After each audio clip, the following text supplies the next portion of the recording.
Tell me a little bit about why is autonomy corrosive and why isn't it, a good master key for our civilization?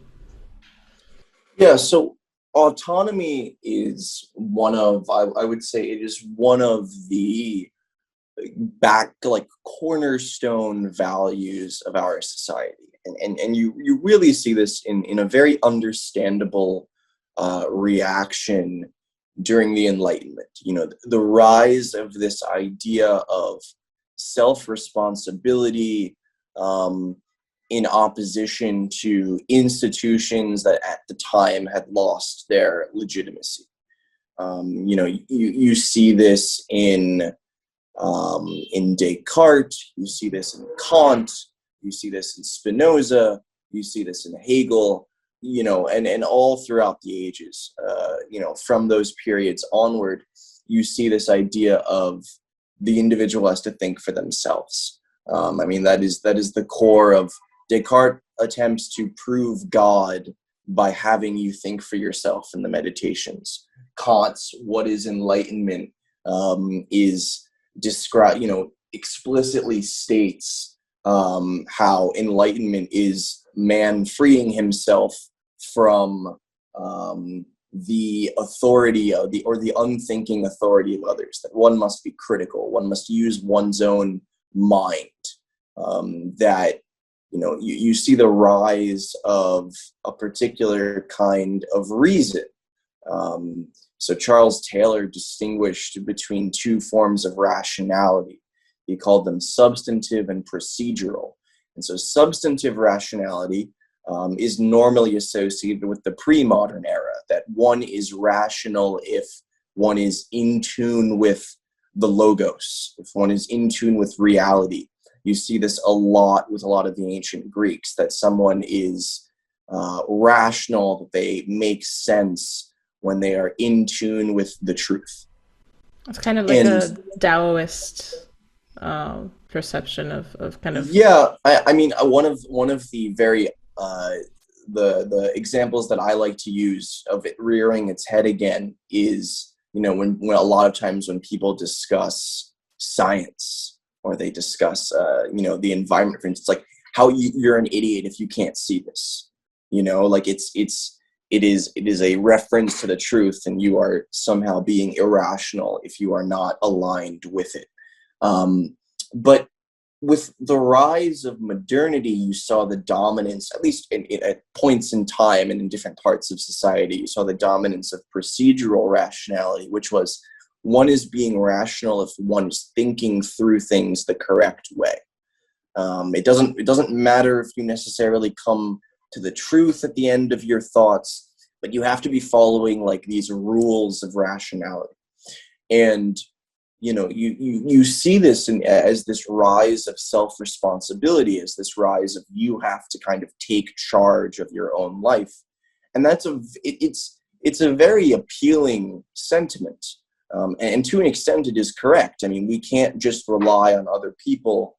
We have to be able to, come to terms with, our beliefs, our values on our own terms.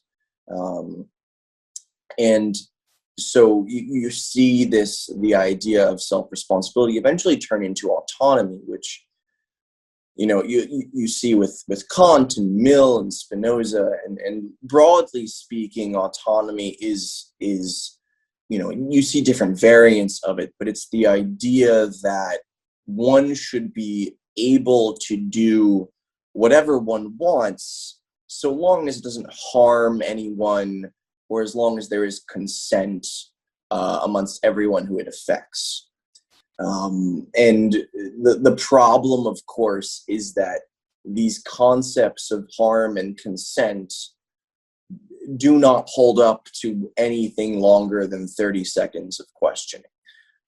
You start poking at them and they collapse in on themselves.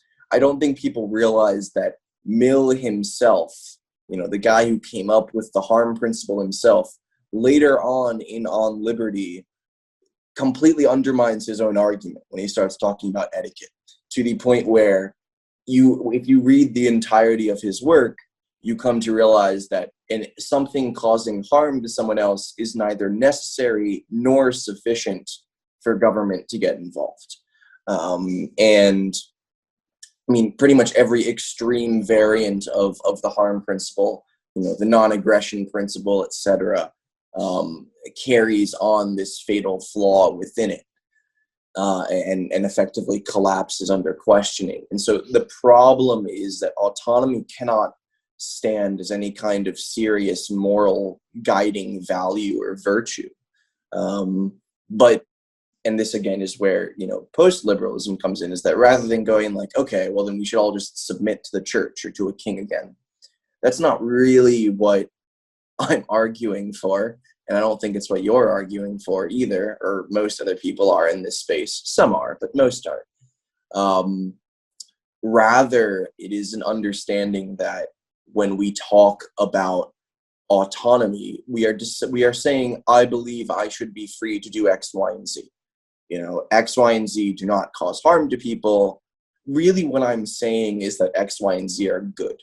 And I think that in most cases, there are coherent ways to justify X, Y, and Z without freedom. And maybe you can't justify Z along with X and Y. Maybe there are certain things that you cannot hold on to when you start looking or digging into them.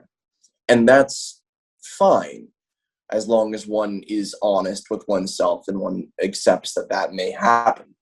But the problem, of course, is that autonomy, more than just not acting as a moral virtue, more than not being able to act as a moral virtue, it does something far more antisocial, in that it puts every relationship, everything that we experience, it lays it at the altar of utility. And it says, if autonomy is truly a virtue, and if it is truly the highest virtue, then what we are saying is that there should be no relationship, no situation, no state of affairs that one is put in that one does not like and did not consent to. And so when you look at the systems that support autonomy, which is not just capitalistic freedom, but also the left, who brings autonomy again to a point where I would argue that they're more hyper-capitalistic than the most devout neoliberal. The problem comes when now all of these spaces, the family, religion, tradition, all of these spaces are commodified. They are turned into spaces and situations where one only has to interact with them so long as one wants to, and that's utility. It's the value form. It is turning everything into a commodity, and it is ironic that the very reason why a communist can never institute a gift economy, why they could never have a communist society, is because of this value of autonomy, that you can't have a gift economy when every single situation you're in is a commodified one. I mean, the closest thing to a gift economy that we have are religious temples and monasteries. If anyone is interested, there's some very interesting work on like monastic economics, very cool sphere. But you only really have these kinds of gift economies in these non-commodified spaces where one understands that there is a higher value than one's own autonomistic pleasure.